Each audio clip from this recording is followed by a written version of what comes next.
Hello everyone, today we talk about 13th century France. We never actually discussed it, if not in one video, stressing the might of the French monarchy during this period. In the last days we made, introductory videos, we could say, at least from a chronological point of view to this point. We talk about the significance of the Battle of Bouvines, the coming back of the English barons in England as a consequence of the defeat. And so today we talk about the literal taking off, let's use this term, of the French monarchy as the strongest power in Europe in the 13th century, and in this sense also within the realm, let's call it, and it's not just anecdotal in the case of France at this point, of the peak of medieval civilization. We have explained so many times how the 13th century is this moment of greatest expansion. It's properly another civilization compared to the one of the following 2 centuries, with all the approximations. There is always a continuity, but when we look at the expansion of medieval Europe, we are talking by the 13th century of an enormous system, both from a demographic and economical point of view, that with the 14th century crisis would shrink dramatically. Its bases were solid, right, enough not to make the same end of antiquity that literally, fell and turned into something else, right? And instead, we look at modernity as a sort of, improvement from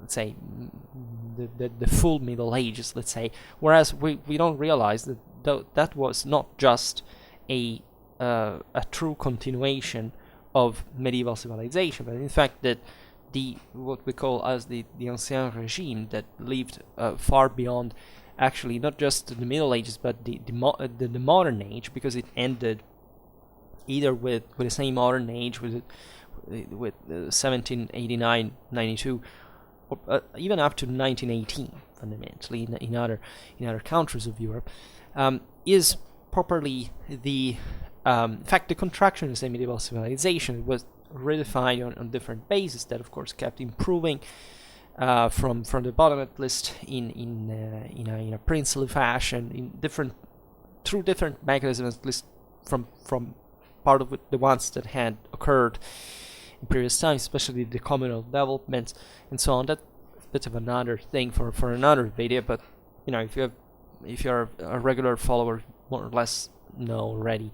If you didn't know it already by yourself what I'm talking about.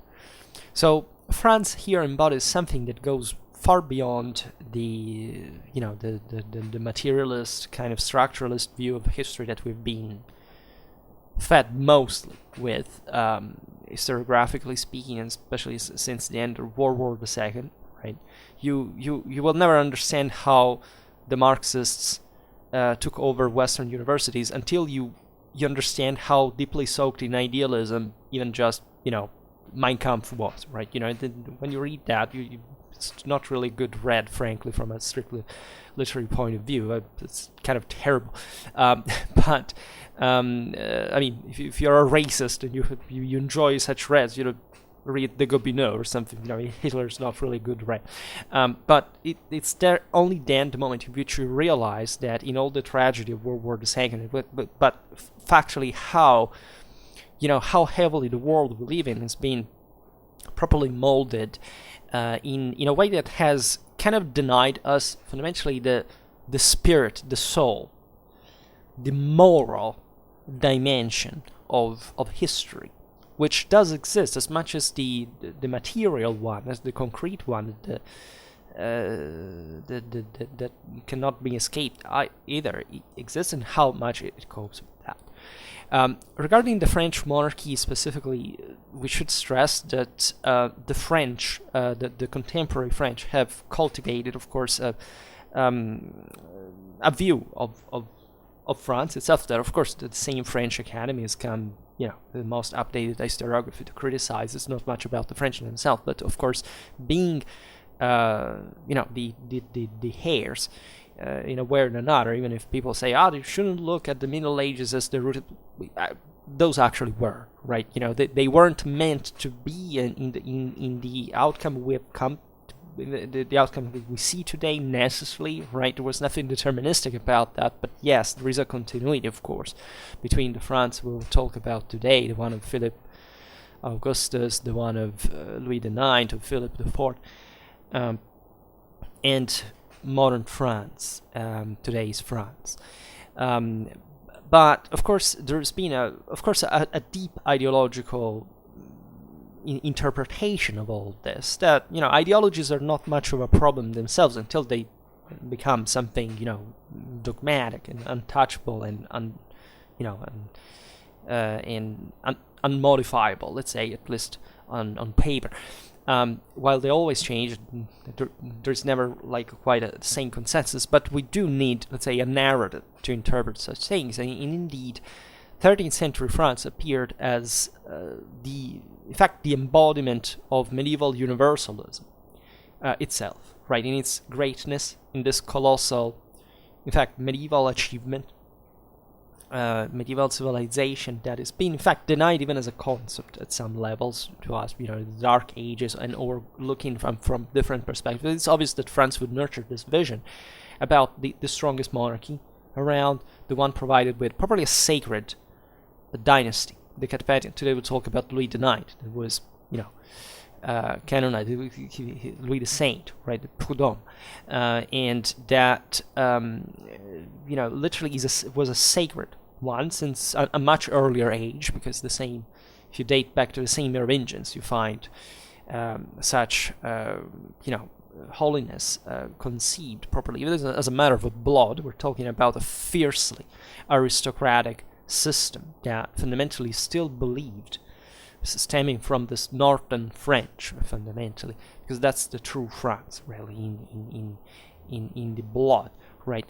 That, stemming from properly a militaristic and imperialistic background, right? Always remember this, that the Jews, the Romans, and the Franks were properly considering, in history, the ones that consider themselves as the chosen people, right? By grace of God, yes, and there is a single God, even in paganism itself, and the Frankish grandeur, the one of the empire, right? It still marks some imperial symbology in the same Germany. Think about Franconia, which so much of the imperial institutional mechanism in Germany was connected to in the Carolingian legacy. Think about properly all what that literally overflowed from France since the beginnings of this political formation. The idea that properly the Franks had established an empire, that is, they weren't just a kingdom within Neustria and Austrasia, but literally they dominated over other peoples around. The Franks consider all these chunks, literally, of Europe that were originally, under a different political and ethnical regime, let's say, and that they took them over and properly conceived them as something inferior to them, except maybe for the Longobards, and because of the Italic connection with the papacy, where things came naturally to be deeply intertwined, because never forget that in this enormous construction, the church, right, and the French church, but was very old, as you know, had always had that deep connection with the papacy way before Charlemagne, and the imperial creation, in a sense, stemmed from such realization, from the Roman legacy, from the fact that the Franks were objectively the people that had taken over the whole system. This is often overlooked in French history, that matured this kind of ideology even in times where, prevalently Marxist, let's say, historiography what was around, and the stress mostly came out of the wealth, the socio-economical thing. But the more you studied this period, the more you realize what was properly within, you could argue, even veins of these aristocrats, and what they had created in France, and what they really believed of themselves, right, as literally superior human beings that had the faculty to rule and conquer any other people around. France has maintained deeply this idea of itself. It's part of the reason why it has kept together over the centuries, in spite of the dramatic waves and movements and rebellions that have, impacted the starting. Look at the Jacquerie, the Confessional Wars, the Fronde, the French Revolution, the later ones. Even during the 20th century, France was on the brink of a revolution not so long ago. So it was an enormous system that, as such, required a very strong rule. Iron fist. This is true for many countries, and it's part of the same reason why France today is still, one of the largest military in the world, has the bomb, and looks at, the world still in ways that are not very distant from the one of its colonial past, and I would say rightly so, right? There is nothing wrong about this. It's, if you have the moral superiority to achieve such results, right?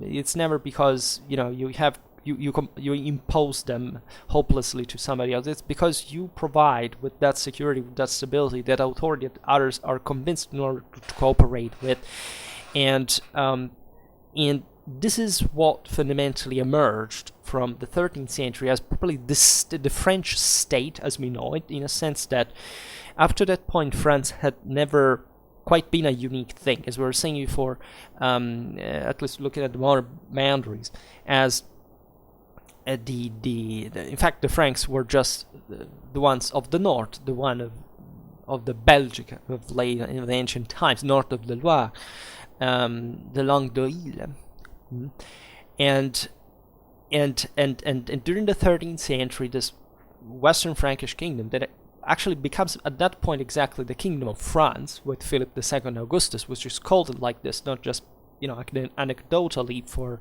his greatness, but because from augere in Latin that literally means to expand, to aggrandize, but in a sacred sense, in a divine sense, where properly the boundaries of France, as he managed to recover almost all the the territories that the Plantagenets had fundamentally controlled up to that point.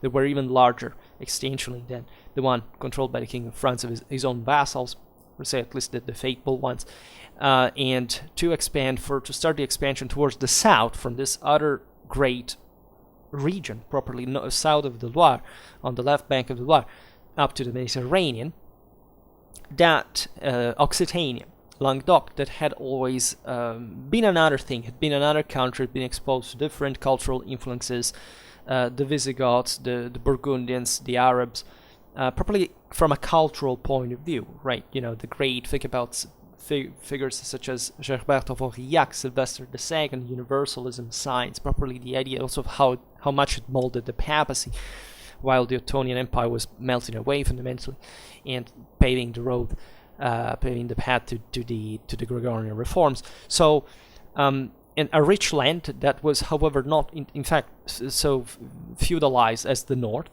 right? Feudalism in the North embodied this older Frankish Gallo-Roman ultra elite mentality that had essentially survived without too much changes, throughout the great Gallic estates and Roman latifundia into Frankish feudalism, as essentially one person, being an ultra elite from every point of view, politically, militarily. That's where the heavy cavalry, knight in Western, in Central Europe, properly had developed, and in fact inspired such highest values of command, right?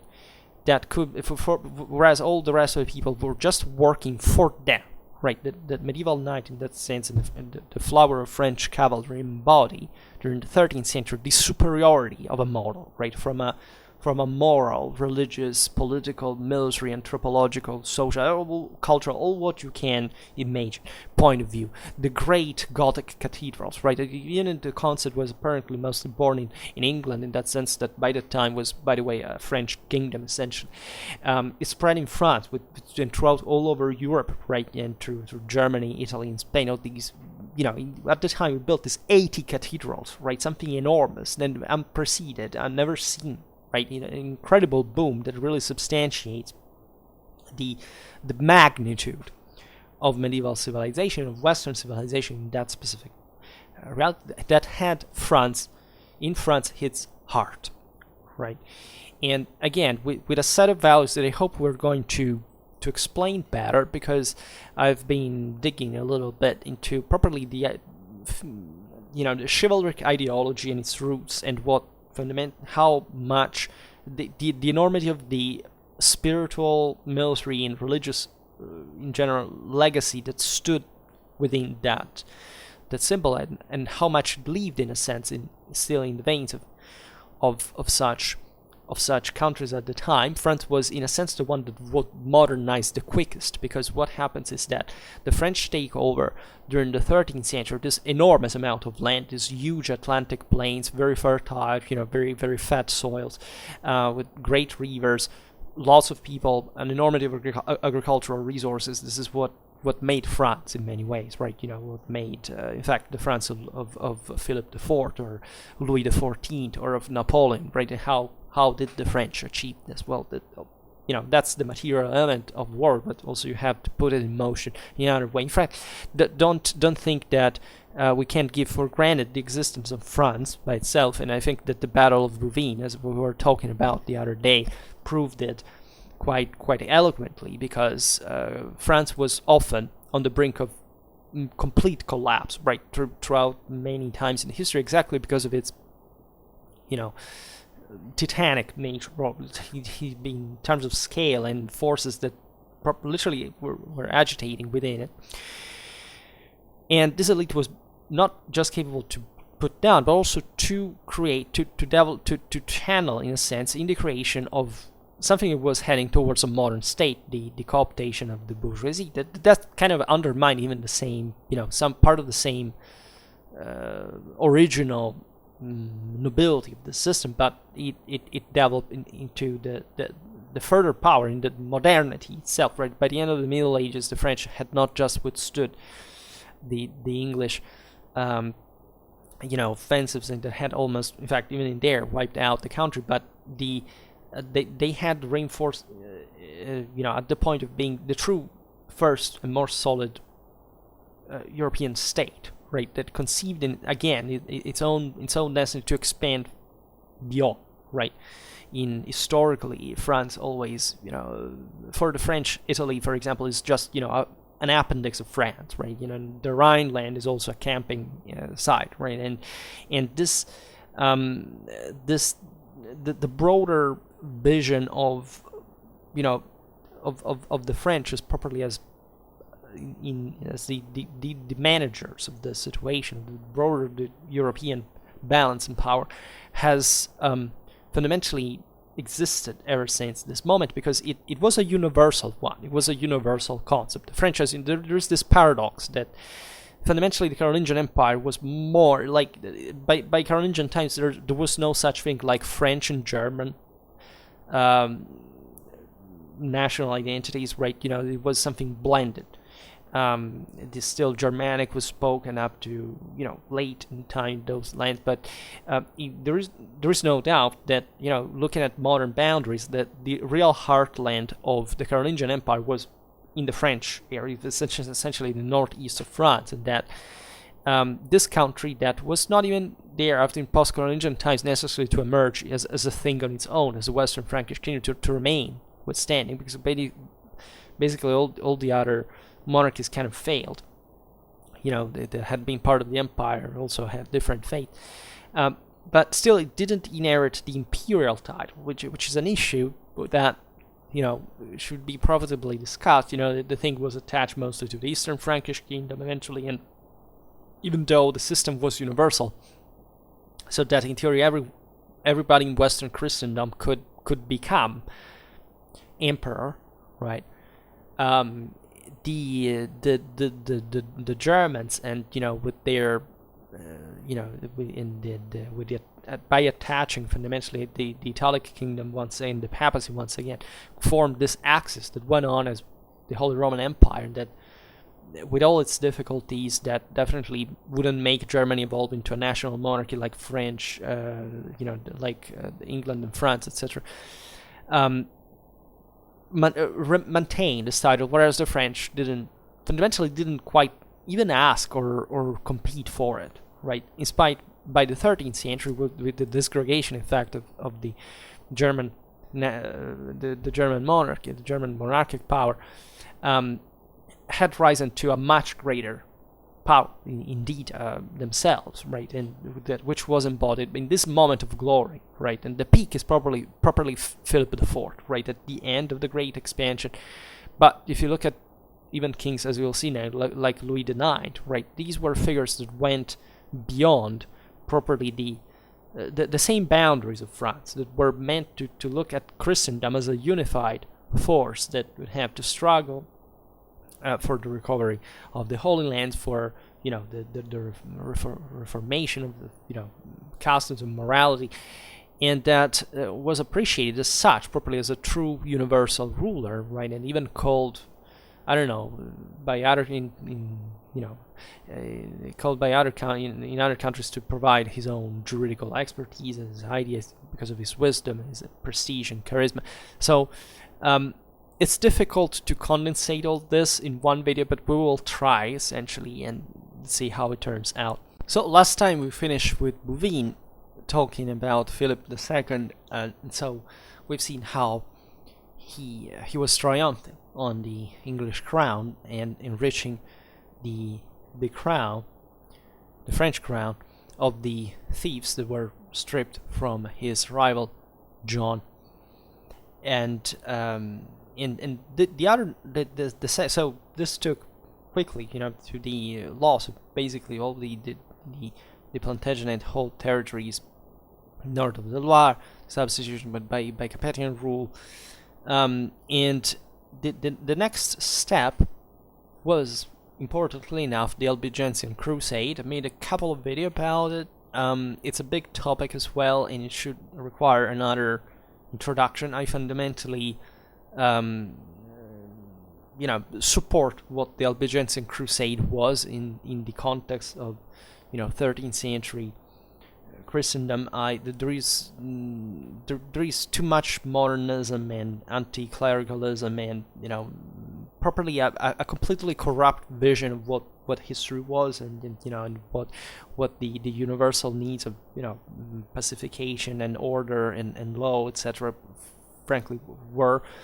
I can't digress now explaining what the Albigensians were, but if you think again that these were some martyrs of fate and pure people who were trying to rebel for the oppressive church because of the sake of free thought, I urge you to take properly classes in basic medieval history, to understand a little bit what they were about, who supported what just the system was. In part it was a fabrication, of course, of what the Cathars were. That's first of all an important understanding we have. But to make a long story short, that this was almost a schismatic system that wanted to, in order to escape from northern French conquest, what was essentially internationally alienating itself from, in fact, both the French influence. It was the one of their own king, namely, formally, even if those territories had never up to this point been factually controlled directly by the North, and the same Roman Catholicism, by creating essentially a system that was identical to the Roman Catholic one. Right, that was the only possible system any church could create at the time. The Albigensians created the same ecclesiastical hierarchies, the same, tithe system, the same way of, levying money, the same way of repressing dissent. They created their own inquisition. They burned people at stake if they didn't,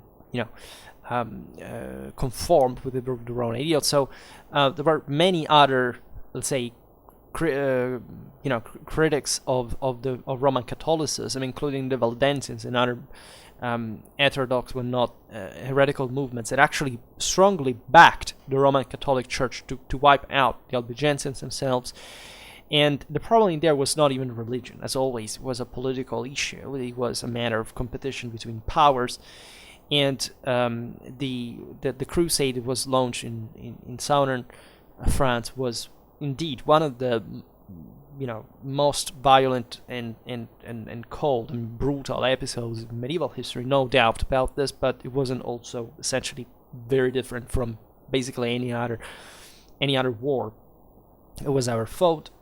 Also, if you think that the Roman Catholicism invented the idea of fighting in the name of God, please go back to the same origins of any kind of war and look at what was any ideology that supported it, because thinking that monotheism created kind of a more warlike, fanatic, intolerant idea, by the way, for no valid reasons, but functional reasons or actually positive reasons, and any other, like paganism didn't, you're just a plain ignorant, meaning that you didn't receive a satisfactory education, or you weren't raised in a culturally developed background of any kind. I studied paganism for years and years, and I doubt that you have an idea if you believe that. Look at Germanic commentators or the guy like Fiannas, what they actually believed they were fighting for, right? Which was a purely religious and military idea of self-exaltation that was necessary for, by the way, the lack of coercive means of that world to do anything, by the way. So any kind of war was always backed by the prevalent ideology that existed in any society, including atheism, including anything. Religion basically has nothing to do with that, right? And it's actually an instrumental, and quite powerful, in this sense, quite successful system to do it, because if your civilization has the moral superiority to commit itself to do certain things in the name of what is capable of achieving, in this sense, with its civilizational capacities, and others cannot withstand it, really the problem is not yours, it's problems of others, right? And their moral weakness. In any case, what the French did in this way was very very concrete. That the monarchy naturally wasn't over with the problems of competition with its own vassals. So Philip II thought, well, to give complete free hand to the ambition, the fantasies, and exaltation of its own northern French vassals to conquer the rich and politically fragmented. So what a better prey, southern France, right? So whatever you conquer, you can take. Right, in the name of the crown, of course, but still for you. Look at Simon de Montfort. Look at the magnetic force that this opportunity attracted in that sense. So getting essentially rid of his own vassals in the north, and while fighting against the English with paid mercenaries, and therefore also with these new financial capabilities that the reconquest of northern France had provided them with certain other systems to evoke and military service, in a way, to centralize, to create, develop also kind of bureaucracy of system, more effective system, and to pay for mercenaries that, in that sense, were actually more loyal than the same French vassals, and carried out their duty pretty well, given that. The mercenary is not a problem. The problem even here is, how, do you hire people, how much power do you give to people? And if you don't have the power to control them, right, the problem there is kind of yours, right? So even the prejudices towards mercenaries are a bit of a modernistic myth that we take with ourselves for no really justifiable reason if one looks carefully at history. So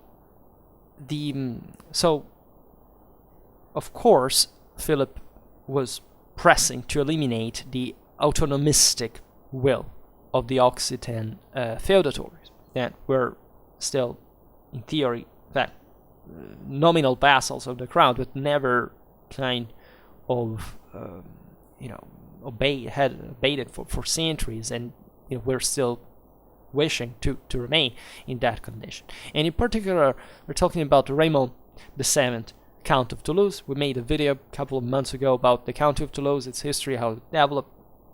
It was an important power that had emerged around properly the city of Toulouse and this importantly urbanized southern French, deeply Romanized and florid areas that still revolve around cities, probably much more than in the north, right, and had been historically, that had always also maintained kind of properly a commune on its own, and the comital figure, and this brought to some struggles in definition of the spheres of power. But it's something very different from the north, where just the feudal nobility ruled, basically uncontested over the whole system in a way or another, and urban force was less, and mostly was the kings now that tried to boost it in order to counter the episcopal and the other lay nobility one.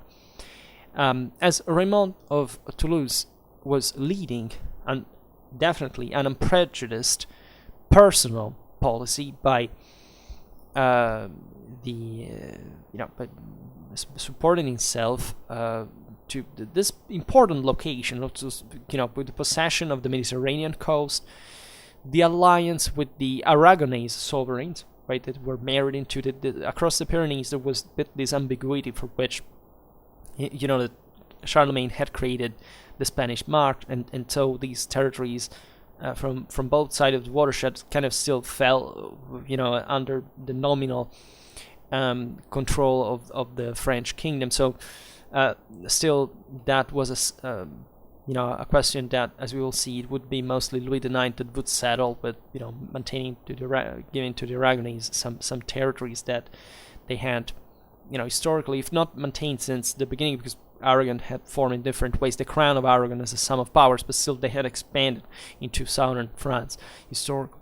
But at this point, of course, we're interfering in the Occitanian affairs, and mostly supporting, in fact, the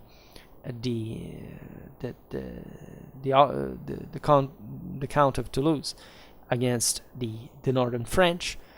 There's importantly the Battle of Muret is one of the most advanced tactical examples of in fact the feudal warfare that brought to the defeat of the Aragonese and their allies, and so it was a bloody affair, frankly, where the French also in there expanded with a dramatic force, and causing also a devastating damage to the country altogether. That Simon of Montfort died after having conquered almost all of the southern of Occitania in that sense, but at the siege of Toulouse itself, with his head smashed by a mangonel shot operated by women from the city walls, and after his death, all this scenery he had created crumbled all of a sudden. But the system was really exhausted, and in some generations, as we'll see, that the whole area would fall completely and without, and irreversibly under direct French rule. So the commitment against the Albigensians was maintained by the son of Philip II, Augustus Louis VIII, 1223-1226, and by the son of Louis and Blanche of Castile, the famed Louis IX, Louis the Saint, 1226-1270. Now, the figure of Louis IX, as we were saying before, is of extraordinary importance in the history of medieval Europe of the time. For example, great figures. Think about Frederick II, Alfonso X of Castile, Henry III of England. Well, France had definitely this enormous example in Louis IX, and in his embodiment of essentially of sanctity and secular authority in the same person. Louis had barely 12 years. He was barely 12 years old when he succeeded his father, right? And the Queen Blanche, his mother, assumed thus the regency of the kingdom, and she knew how to lead energically and intelligently the politics of the kingdom.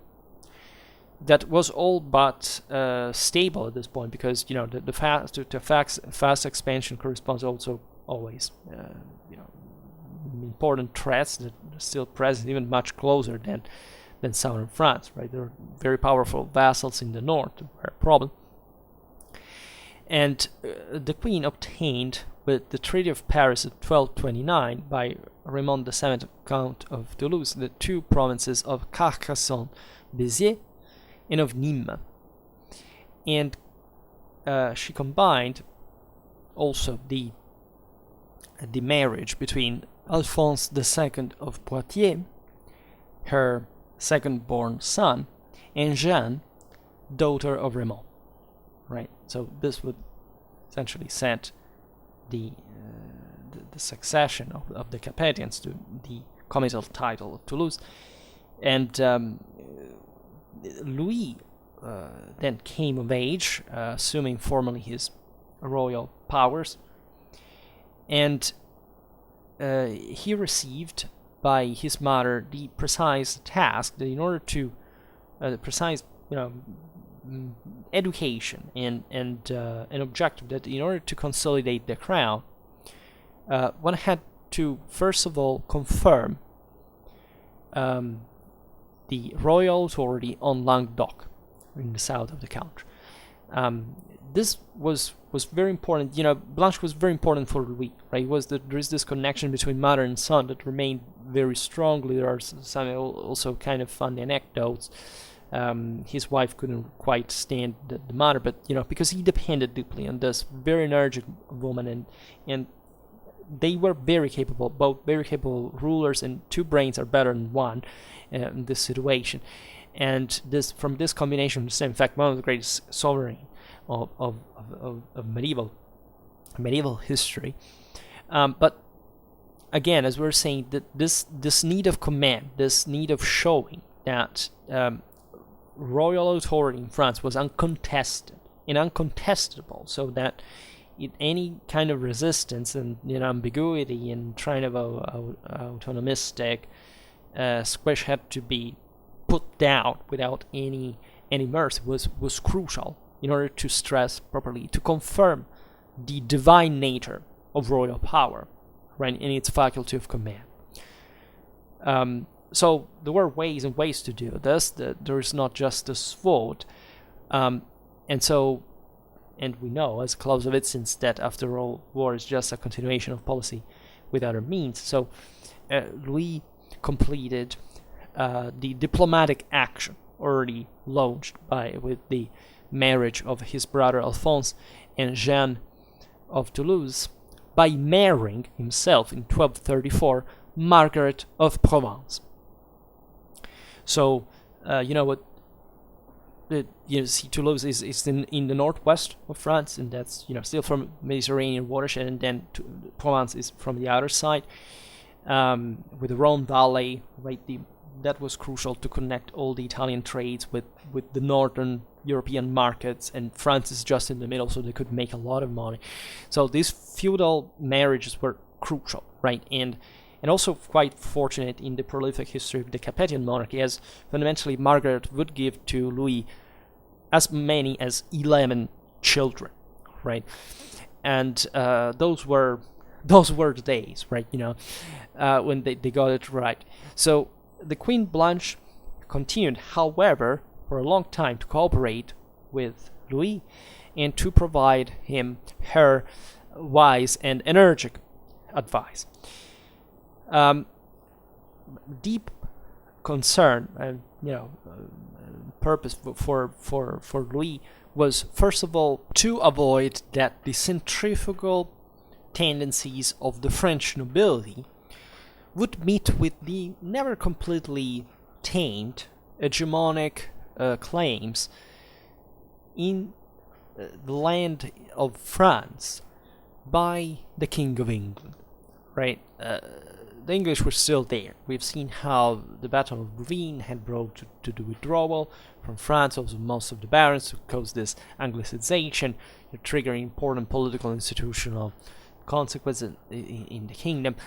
With that, actually, at the beginning, we're not in favor, definitely, of a strong, a reinforcement of the monarchy, but still, that was a power that remained consistently present just from across the channel, with important connections that the Plantagenets themselves maintained, right, in France, right? Henry the Third had, important possessions in Poitou. That there was, always still an important commixtion, and still the most of these issues were of the kind of dynastic nature rather than national as we can intend it. So interference in a system like the one of France was quite large, with a lot of local, autonomistic ambitions from the side of even probably the northern French vassals were all over the place. So the interference was normal, and therefore Louis set an important example,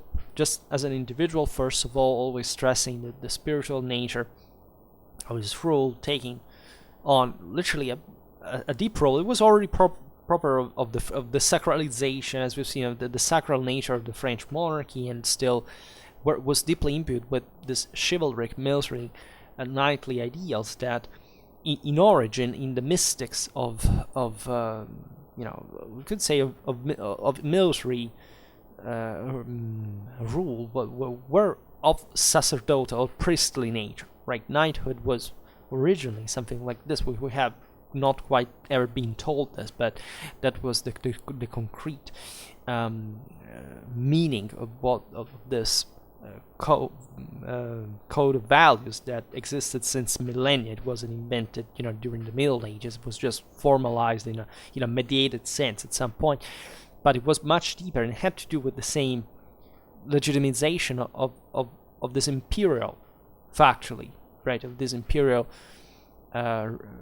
government, and as the French one factually was, right, and therefore Louis subdued, right, either with diplomacy or with arms as well, the great feudatories, among whom stood out Thibault, Count of Champagne, and the same Raymond, Count of Toulouse.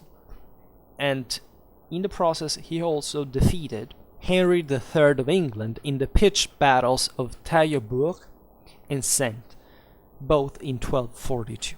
Right, and this is the proof also of the military lifestyle of these kings, by the way, that, as we will see, took up arms to fight them directly in battle and consistently risking their lives and the one of their kingdom as a consequence, in ways that by the 13th century, as Jean Bille, Louis biographer, points out, as a knight himself, were kind of starting becoming perplexing, because of course such a large state now couldn't quite risk in the same way as before his own leader, right, up to his father's times. After all, the king was like a knight, a bit like among all the others, at least within the high nobility. At this point, there was something greater that was being formed, right? And step by step, not in a really teleological way, but still, the French state was emerging as such, and it did need still a leader, an individual, somebody who would maintain it in a prolonged way, but that also was still needed, right, by the ethics of the time, as a fighter in his own regard on the battlefield. And after these success against the English, a long truce, if not a true peace actually, was affirmed in France, right. These were very imposing, displays of power from the side of the monarchy. So the nobility, as well as the English king at this point, were they couldn't really do much more, right, to recover the lost moral force after this defeat. So they were fundamentally loyal to him, and this allowed Louis to dedicate himself to the dream that since childhood had fascinated him. That is to say, putting himself at the head of the crusade, right? Within Louis, Crusader ideal were blended the two principal components of his own personality. It is a deep religiosity, spirituality, revived by the example and the model of Francis of Assisi, to whom the king was very devout, but also a high chivalric values inspired to the defense of the humble, the poor, and of the Christian faith as a whole. So, and this all fit in the great system, in the great hierarchy and ambition of the Kingdom of France. The Crusader Louis, however, didn't have as much fortune, right, as the king, the French king at home, Louis, right? He committed himself in a long expedition that, having sailed from 1248, was crushed in the attempt to storm the Egyptian port of Damat. And the Mediterranean policy of Louis IX here is crucial, as much as properly the universal dream that he was pursuing, meaning that France, as we were saying before, was the new empire at this point, with the death of Frederick II, considered that happened in 1250. So that was the same year in which Louis himself was caught prisoner by the Saracens at the Battle of Mansoura, right? And he freed himself, paying a strong ransom, and from there, he transferred, in spite of the non-comforting news that were coming from France, to St. John of Acre in the Holy Land, where he spent 4 years trying, in vain, by the way, to reorganize what remained of essentially the Jerusalem, of the Crusader kingdom of Jerusalem. This intent was actually quite spot on, meaning that, as we were saying before, the Germans now had essentially lost, with the death of Frederick II, the broader failure against the Lombard League, and essentially the privatization of Germany, and eventually in a few decades the literal extinction of the Hohenstaufen main line. That had to do with the same French expansion in the Kingdom of Naples, as you know, after the killing of Manfred, the legitimate son of Frederick II in Sicily, and then the death of Conrad in Swabia was decapitated by Charles of Anjou, Louis IX's brother, on the market square of Naples in 1268. Well, that was, of course, the end of this broader universalistic dreams of the German monarchy, but so the French were filling the gap in a way, and coming actually pretty close to the objective that was essentially to reunite East and West, right? The French were doing it from a different standpoint, but Louis IX had set here some standards that were kind of quite universalistic in nature. If you look at all those rulers that we were mentioning before that were contemporary to this, the broader dream of the 13th century is universal, and this is the peak of it. This is the century of Thomism. It's the century, in fact, of these great expeditions that were literally, that had actually managed, right, in 1204, for example, to capture Constantinople, right? And Charles Henry VI had come, very close to it a few years before. The St. Charles of Anjou, if it hadn't been for the Sicilian Vespers, would have actually conquered Constantinople, and that's, by the way, why the Sicilian Vespers had happened in the first place, because Aragon and the Byzantines were against this enormous French axis as it was forming. But properly, this was very important from the same French perspective, because as soon as the king had secured his positions in southern France, he had finally an access to the Mediterranean, which is what historically France never had, right? As a monarchy, and one of the most beautiful creations in this was the port of Aigues-Mortes, right? If you have ever, there's also the heart of Saint Louis, in the church of the Madame de Sablon, and the port of the French monarchy, right? So from where Louis launched his expedition, so this important logistical center for all of this, and the Mediterranean policy was crucial. The objective of the Crusaders there was, at that point, as you know, Jerusalem was lost. Frederick II had managed to establish with the Egyptian Sultan this kind of agreement for which they had, consigned the Saracens had consigned Jerusalem formally, right, for the access to the Christian, formally in the hands of the emperor, but quite, so that there hadn't been any real conquest for that matter. So that was an important success from the side of Frederick II. Had tried to convince in fact, had spared the same Egyptians from the same sultan from this expedition. There was all a situation there we should see at another time. But the truth, in fact, is that as long as there was an Egypt there, the Holy Land and the few Christian strongholds along the Mediterranean coast would have never been secure, recovered again. So the monastic military orders knew this. They were struggling themselves for maintaining, the universalistic push, right? Both for Frederick II, eventually also with Louis IX.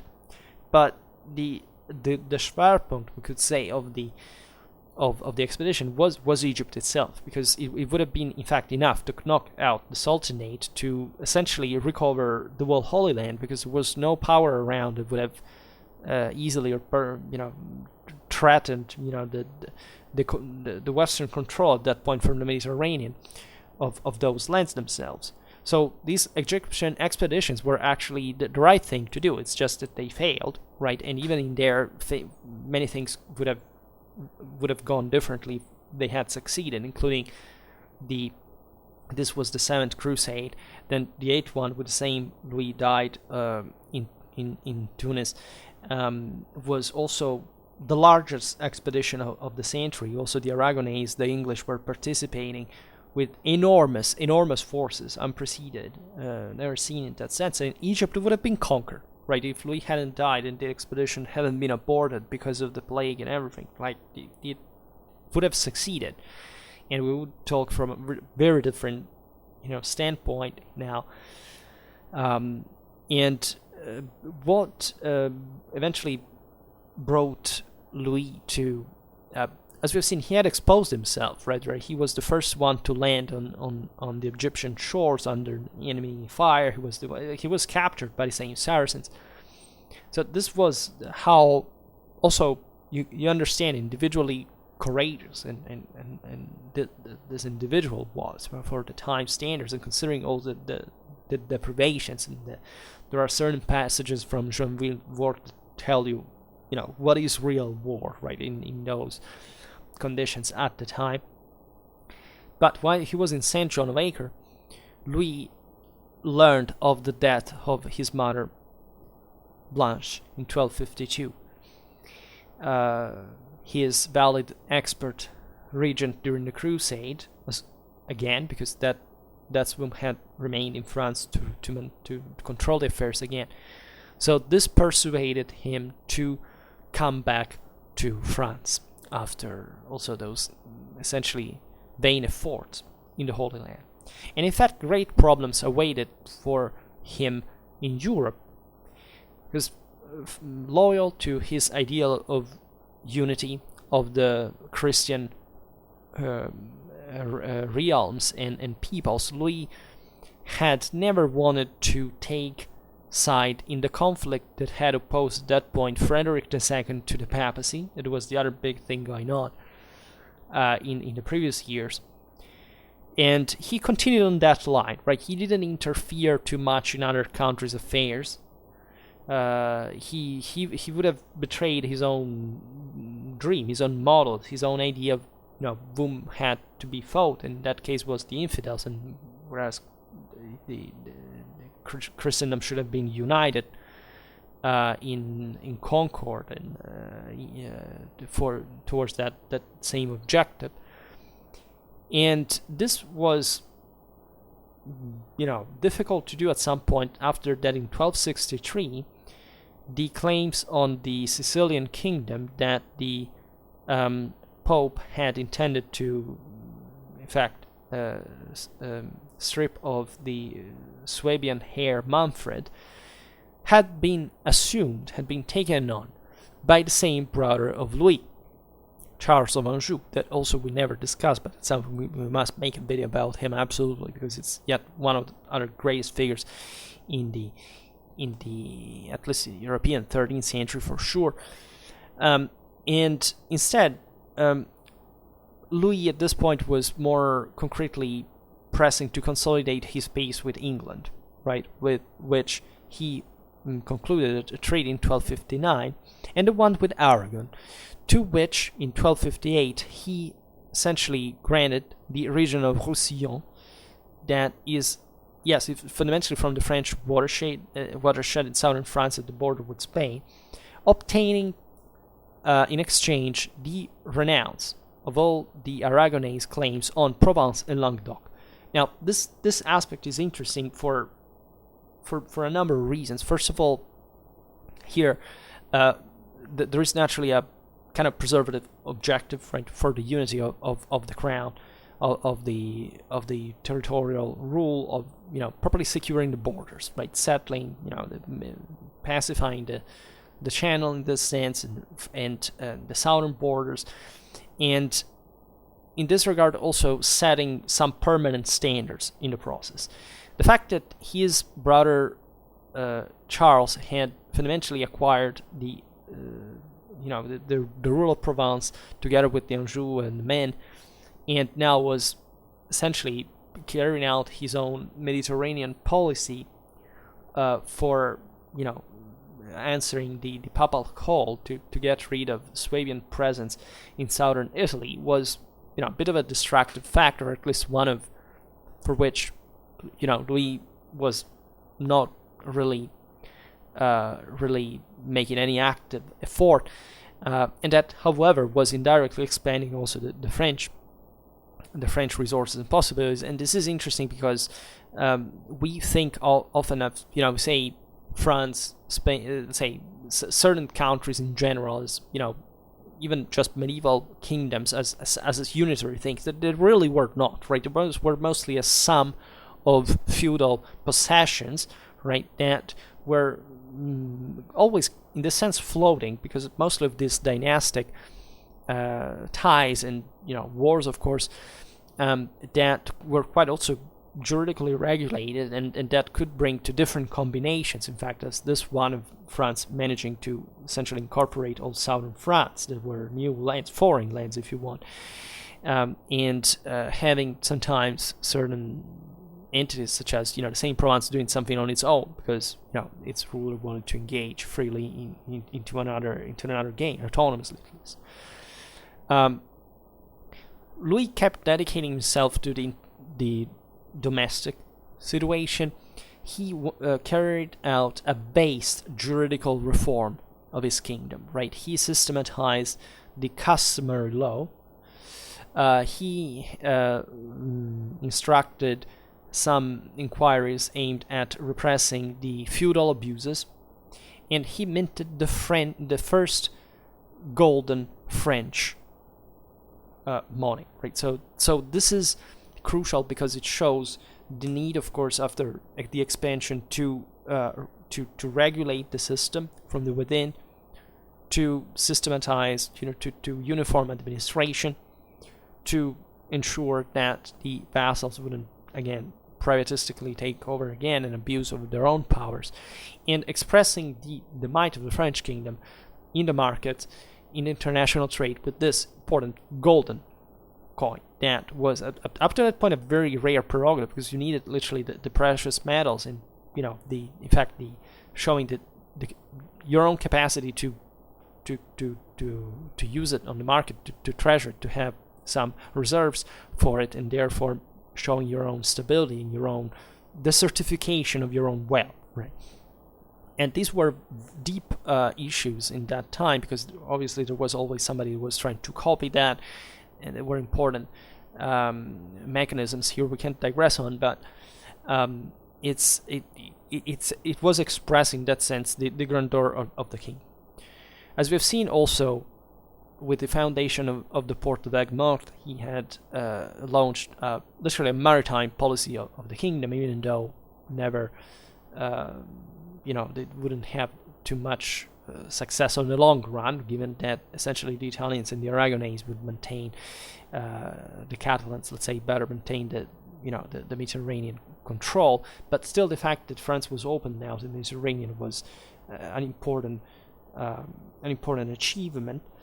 And his fame was so based, right, and his own renown so positive, that he was often called to districate, to solve juridical questions that were born even in different lands from his own kingdom, even in the same England. Right? So think about the prestige and charisma and authoritativeness that Louis enjoyed.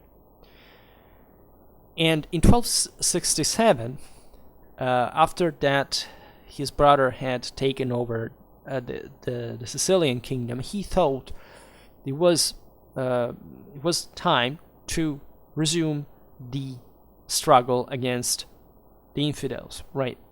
But he left himself persuaded by his own brother Charles of Anjou, that had all the interest to support the thesis that to an effective, accomplishment of the crusade was, in order at least to accomplish the crusade, was indispensable the security of the Mediterranean traffic, and therefore the subjugation of the Saracen principalities of northern Africa. Louis committed himself in the siege of Tunis, right? But he died there during the course of an epidemic in 1270, and he would be canonized by Pope Boniface VIII in 1297 by the will of his own grandson Philip IV, who was a great admirer of his, and blessed the dynasty also with this saint, which is not a few. In perspective, like there would be, even up to modern Europe, like the idea of the sacredness of the Capetian monarchy, that at the end of the day is the same monarchy that ruled France all along, because the name could change, and Valois, Bourbon, these were all Capetian branches, right? That wasn't really a discontinuity. Was a big deal, right? Having had a saint in your family meant that you were partaking some of that sanctity itself. The Habsburgs, for example, wouldn't have that, and they suffered all it. They tried to compensate mostly with a pious behavior on their own, and a caste one, a moderate one, also because they didn't have enough money, so they lived in a more modest way than the French kings. But by the 13th century, still, such a recognition, as it had been also internationally speaking, was not normal, right, at the time, to have a king you could say, would become a saint, right? It could be, and especially of such a great scale. Like, think about Frederick II was excommunicated, right, because of course of his unavoidably anti-papal policy given the situation. Well, even having a pope being able to recognize internationally that there had been actually a saint, right, in a country's dynasty was a big deal, even as a broader Weltanschauung, and these relative powers could boast and claim in terms of authority of superiority. Naturally, France and the papacy in all this mechanism were allied, and that also explains the thing, but not only, because that was not a random alliance. Now, and so it's important to stress here, we'll see better in the video about Charles of Anjou, that of course this French Angevin papal axis was now becoming dominant in Europe, right? Because they had France, they had Naples, they had the Greek principalities, the Anjou arrived on the Hungarian throne and Polish throne. They had an enormous reach, right, in terms of strictly, they were the largest, system power on the time, and all this was set, as you understand, in essentially half of a century, right? Most of it would be consolidation, and consolidation is very hard, right? Never be just sympathetic towards those who increase the power, and then eventually, forgetting or criticizing those that have to struggle with problems over expansion and internal consolidation, because those are actually often much more compelling than the previous one, right? That can happen for different reasons. So it's in this case, history changed direction a little bit. At the death of Louis IX, his son Philip III the Bold, Philippe le Hardi, succeeded.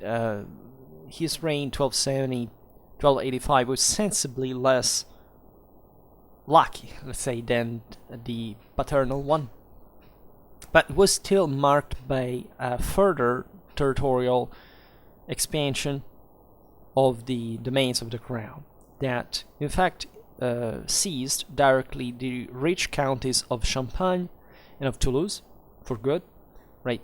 These were really two big ones. Champagne was one of the richest regions in Europe. The same goes for Toulouse, and they secured both important strategical areas. The first one very close properly to the heartland of Carpathian, led to the Ile-de-France and Paris and so on.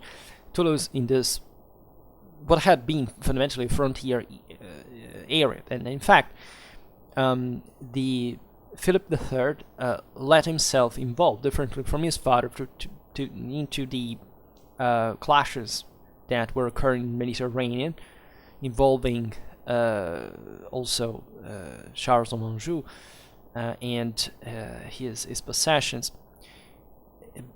During the crisis opened in Sicily by the Vespers revolt, and in fact, the French king intervened in favor of the Angevins in the Mediterranean, and he was actually defeated by the Aragonese in southern France. He was wounded in battle and died 5 years later. So again, that tells you how still directly invested these sovereigns were in battle, with what the risks concretely were. So it was a big deal, and the war against Aragon was really going bad. So his son Philip IV, known as the Fair, ruling between 1285 and 1314, kind of bailed out immediately from that. He settled these, the matters with the Aragonese, and he resumed actually the path that was interrupted by Louis IX death, and actually conferred to it a decisively vigorous character. Again, Philip IV, as you know, stands as essentially the most powerful ruler of his times. He assumed this very strong ideological address by recovering, in fact, both the sanctity and the hypostatic ideology of the French sovereign, right? Of his grandfather, in a sanctity that was, almost, motionless, in a perfection that was showed even in the public offices, but he would be idling, right, like a statue, not showing even a sign of emotion, and stressing here the hieratic nature of the French monarchy, that in here was assuming a Caesar-papistic trend by supporting the Gallic Church even in his own autonomy, and from the Roman one, stressing the role of the king as head of the church, and therefore rising as sort of a new emperor and pope at the same time, which brought with all the struggles with Boniface VIII. We made videos about that, the slap of Anagni, Philippe de Nogaret, and Characolon, even sacking the papal palace and treasure. And this was just one of the things that he could afford to do, by the way, still in a strongly close alliance between France and the papacy itself, which tells you how important and convenient this union was at the end of the day, independently from the internal struggles that could happen. Power. Philip cured the kingdom's finances. He introduced, by the way, a norm according to which the feudal authorities would have had to substitute the military service owed to the crown with the paying of sums in liquid, in money. And this was yet another path towards the centralization, increase of property in wealth. This was not an easy moment economically wise. Europe was entering already in a phase of stagnation, if not of open recession. So after such a great growth and expansion, the same kingdom of France had these important administrative problems, and Philip IV passes for somebody. I don't know. It happened to me to many others. He didn't do anything good because these measures didn't quite work completely. Well, no measure could work completely at the time. These weren't systems you could simply hope to control, and to foresee the revolution, right? You could essentially make changes.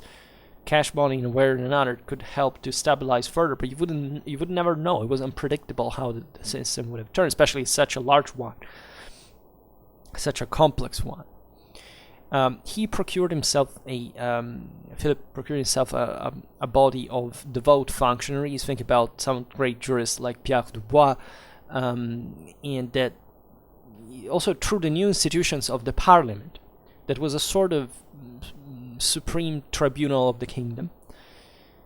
He granted cities privileges that allowed the rise of a communal movement provided with large autonomies, but still faithful to the sovereign. In France, cities had been important, but it is formerly Romanized country. The mostly medieval courts, especially the French one, was rather peripatetic. But the importance of a city like Paris was of an old date, and still the government was centered over on cities, revolved around them, and this would have an increasing importance, in fact, in the French institutional system. The objective was naturally co-opting the middle classes to curb the pressure of the nobility, in a sense.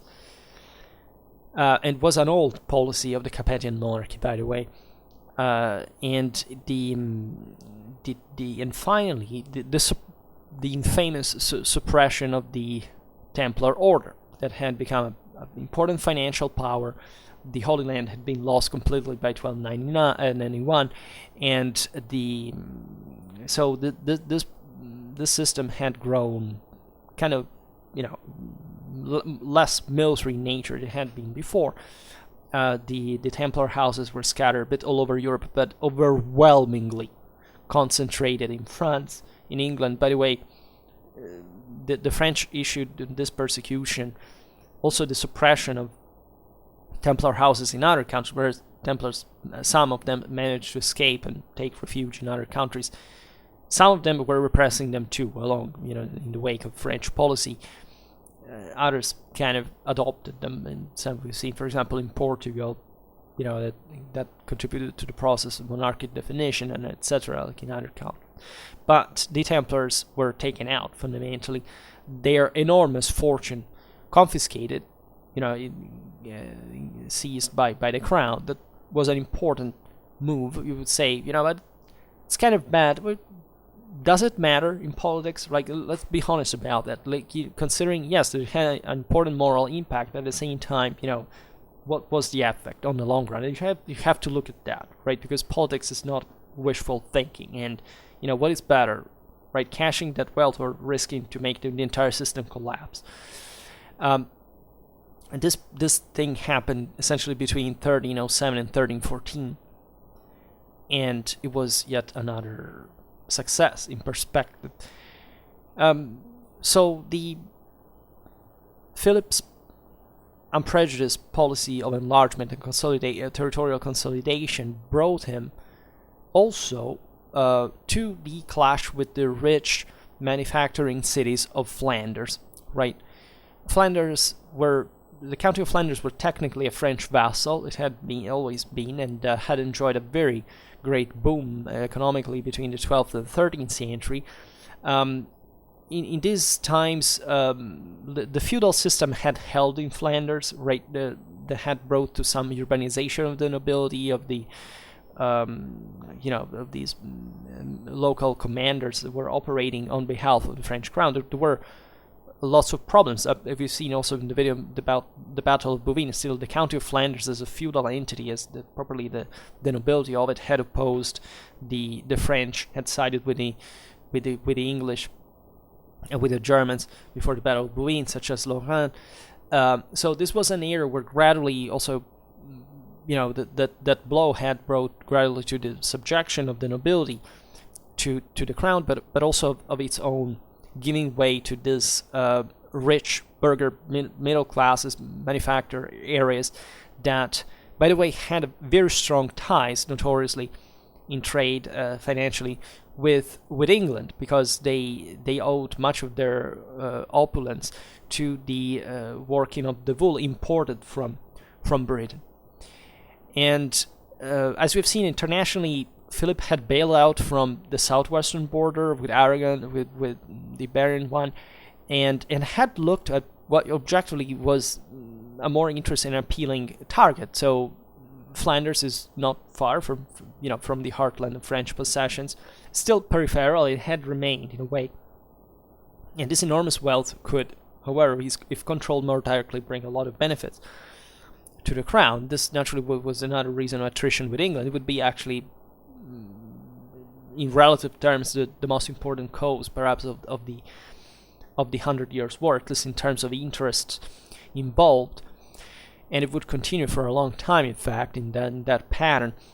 And so, from one side, the King of France intended to become lord of those Flemish cities and regulating not only their commercial relations but also their political ones with England. On the other, the English sovereign saw in the support to the Flemish cities a new way to infiltrate in French affairs after the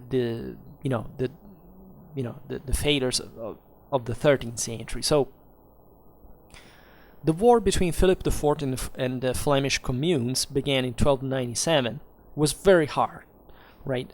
It culminated, famously enough, with the French defeat at Courtrai in 1302 in Flanders, where the Flemish communal militias, constituted practically only by infantry men, managed to defeat the flower of European cavalry, right? French cavalry was the embodiment of that superior regime that had, up to that point, relegated the inferior classes in a condition of moral and material inferiority, right? The Battle of Courtrai, we should make a video about the importance of the Battle of Courtrai. We made a video about Courtrai, by the way, properly the tactical analysis of it. We talked also about the Flemish army in other circumstances. Well, is again, it deserves another video, but it's the end of a war. It's, if you want, the beginning of the end of cavalry, even in here, in a very long run perspective, contrarily wise to what is commonly believed, and that I relentlessly try to explain every time, is that the Battle of Courtrai, yes, opened to this, and during the first half of the 14th century were lots of victories of infantrymen all over, in certain areas of Europe, that definitely mirror this crack of, the uncontrasted, superiority, dominance of heavy cavalry on Western European battlefields, but that wasn't really stripped completely away up until fundamentally the Renaissance. So, and also with important comebacks, but still not in such a decisive way. So actually, French cavalry, yes, kind of declined in a sense over time, but it came to clash against systems that were finding effective ways to cope with that. But it didn't die. Like, up to the end of the Middle Ages, nobody actually thought that cavalry was like a bad thing to use or a useless one, or that, even the great defeats. Think about the same Crécy, Poitiers, Nicopolis, Azincourt, Varna, right? These were all the embodiment, essentially, either French or Burgundian cavalry defeats that surely means something very important in medieval warfare, in kind of the end of the Middle Ages as we conceive it, but cavalry was still there, and there is not such a thing like also like a completely uniform political or social balance in Europe, for which cavalry, if it was defeated somewhere, it was also ineffective somewhere else, right? This is a deep misunderstanding. It's probably a misunderstanding also on the grounds of the fact that cavalry had always operated with other arms. So infantry at that point, also artillery was very gradually coming to be, but fundamentally, it was still a good idea to fight with cavalry for most of this time, right? And the battles that we see here, we were seeing it in the Battle of Courtrai itself, is that the French, yes, were clamorously defeated, but they actually didn't do something particularly wrong during the battle. Actually, they were about to win, and so proving that was the right way, right? So warfare is not just a matter of technique or even wars of technology that should completely be erased from any kind of even possibly remote explanation as a factor, but it is properly a clash of moral forces that reciprocally influence each other, and what is happening here is that those moral forces were emerging from somewhere else. That's the actual explanation, and the Battle of Courtrai wasn't. That's something also I say all the time, that Courtrai, yes, that there is Mont-Pavel, eventually there is Arques, but those are not actual victories for the Flemish at all. There's stalls or even defeats at some point. Basically, the Flemish wouldn't. With the Treaty of Paris, first of all, in 1303, Philip IV of France and Edward I of England agreed on the basis of the recognition from the side of the French crown and the English fief in Guyenne in exchange for the abandonment from the side of Edward of the political support to the Flemish. So the Flemish were abandoned at that point, and they decided to bow to the King of France again in 1305. So it didn't lead much elsewhere, but also for the following 200 years, up to the Battle of Guinegate, that also was kind of a stall, the Flemish lost every single battle that they fought against either the French or the Burgundians. In any case, a French military culture, a feudal army. Still, while they were fighting with basically their own formula, it was just about infantry, right? They developed relevantly artillery over time because they were rich. They had these manufacturers, artisans who knew how to make, but they lost all the freaking time. So the Battle of Courtrai, even there is all a Flemish Belgian mythology around that, but it's not actually being again, there was nothing deterministic about the end of cavalry per se, right? It just happened at the time. Then we decided to read it as the great struggle for freedom, but it was something very different in practice, and not even something so, the Flemish system didn't really have a deep military refinement or, developed culture. It doesn't take that to win a battle. That is the point. But it also takes something more than battles to eventually develop in more effective systems. And the era, frankly, wouldn't do that in the developments of late medieval Europe. So that is important to stress, because otherwise, you see, France has issues. What people think about its military, history, and it doesn't matter how many defeats, in a sense, France could collect historically, at least such clamorous ones, especially in recent times. But aside from being actually the country that I think won the largest amount of victories in the history of the world, but also having a top military culture in Europe that was, has a certification of quality and professionalism and capacity that basically no other country factory could boast in such continuity and such advancement. It was mirrored, in fact, as we're seeing now, but the same development of French state, right, which was not, a bunch of Flemish towns, essentially, is the idea that for some reason, again, that this system was somewhat rigged and they had to lose all the time. It's like the 100-Year War, of course, established this trend, not just that, as we were just saying about these other events, but let's say, again, it's not in the it's not in the mechanism, it's not in that type of tactics that the failure lays, right? And even if, of course, cavalry altogether was going to gradually decline in favor of other arms. This doesn't actually mean that as long as it was used, it was ineffective or a bad idea, or those who use it were not capable, or that there is a deterministic monofactorial explanation for explaining the outcome of battles, even when they come, repeatedly. Because studying every battle tells you that, first of all, most of the times we have literally no idea what the forces involved actually were from a concrete point of view. And again, most people completely ignore that that moral forces are incalculable, or at least that they are calculable in ways that are still very approximate by the 14th or 15th century in the base of our sources, in that we probably don't even know what happened during the battle itself, right? The same myth of the longbow, for example. I personally don't think that the longbow in itself was the deal. It was something more that began before even the army and the tactic in itself. It was something that had to do with the English state and how it was built. But again, even when you meet those people saying, no, it's because of that, but if you study the actual battles where this alleged superiority should be demonstrated,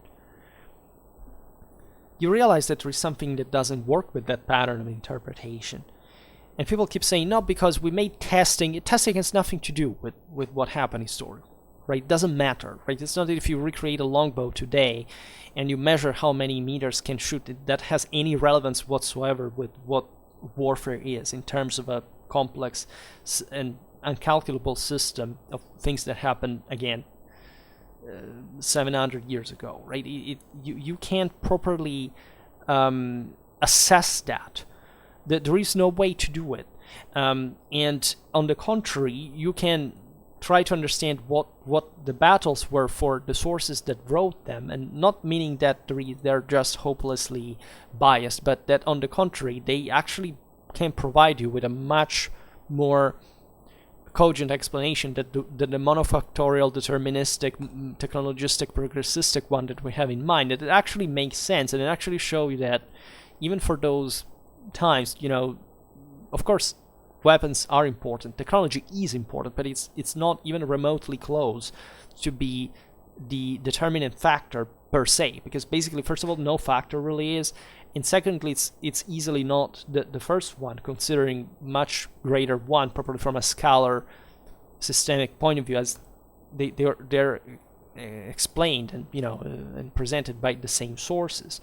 So there is no doubt that what the French suffered at this point was however a moral defeat. Right, this is true, that the myth of French cavalry that had been a real one during the 13th century had been sanctioned at Bouvines and reinforced through properly the model, the tactical developments, and etc., mostly pioneered by France, or at least French knights a bit everywhere in Europe, was significantly,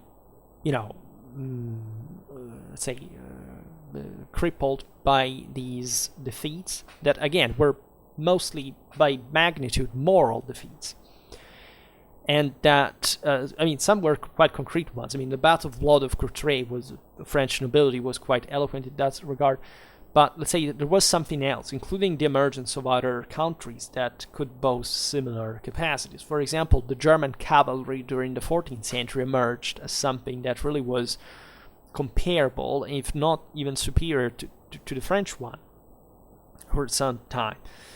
Much of this also has to do with the military transformation of the system, meaning that there was as we know, a deep contraction by the mid-14th century, so that even armies, military culture, changed deeply along certain patterns that do not allow us, for the later 2 centuries of the Middle Ages, to actually compare in the same way that we did before, right? As we were saying at the beginning, the 13th century, the first half of the 14th, still presented like a massive amount of resources invested. So even properly the scale and operationally and of these campaigns was something else, right? For us to be able to measure it and compare it with later times, right? In a sense, we are even better documented about certain things of these times than the later ones during the rest of the Middle Ages. And now we can't digress on this, but just to make you understand how relevant these issues are, even to have actually an accurate depiction of what was going on in those times, and what were the kind of the parameters and the understanding of such changes, right? So I'm still finding we don't make battle videos too often, but those ones are good to properly exemplify what I'm talking about. That is to say, if you realize how we reconstruct medieval battles and how we can reconstruct and we can't reconstruct to medieval battles, you can understand how pale our understanding, even historiographically speaking at this point in history, is of medieval warfare. And I mean it. Many people say, oh, well, you know, so much has been written. Yeah, well, it's not been a good much, right? It's very often, you know, it mostly, first of all, it's a relatively recent enterprise. It was studied mostly at chunks or very narrow points even. There have been a very few historians that actually dedicated themselves to the serial studies of battles. Historically, I can boast, in theory, to be one of the few ones that actually does this, and I'm still at the beginning, if you want, of all the ones that I should learn. I'm very interested, especially in the early 14th century, and as far as I've seen about this period, historiography hasn't still come up with the answers, hasn't still even made the effort to actually try to understand what this thing really was. And it's somewhat frustrating to cope with an audience that, of course, I understand that is not necessarily, you know, nobody normally does these things, so you have either to take for granted what I'm saying, and or to properly go study the thing yourself. But there is this idea that you know, more or less everybody knows what medieval warfare was, because, you know, if you have read a bunch of books or played video games or made reenactment, you have an idea. But that's very, very far from any concrete historical reality. And I can say that it's not just difficult to do this, but it's costly. It takes a lot of time, a lot of resources, and it's simply it takes a lot of exercise, and again, it can't be done just overnight. It can't be done just by reading. It can't be done just by, you know, supposing or speculating. It is really about how much you concretize a comparative and diachronic study of several battles and campaigns in detail, right? It can take even years sometimes. And that is, in fact, what most scholars do not do, what most researchers do not care about. So I hope to go on, in spite of the important blow that I received this year from completely unrelated, or relatively unrelated issues, that I can't go on with that and kind of prove it a little bit, at least for what is my official path of research and so on. And I will let you know at some point, because frankly I could even start making videos about my thesis and all these things, because at the end of the day they're better spent here than somewhere else, and not at all by the way. So, but for now, I hope to have given some kind of, you know, broader landscape, let's say, of this 13th century France, its importance, its might, its relevance, its these extraordinary figures that ruled it, and to have offered some, you know, further food for thought in this regard. For now, we stop it here. I just hope that you enjoyed this video. If you did, please share it. Otherwise, leave a like or subscribe to my channel if you're interested in my upcoming content. And for now, I thank you heartily for listening to me. I wish you a nice time and see you next time. Bye.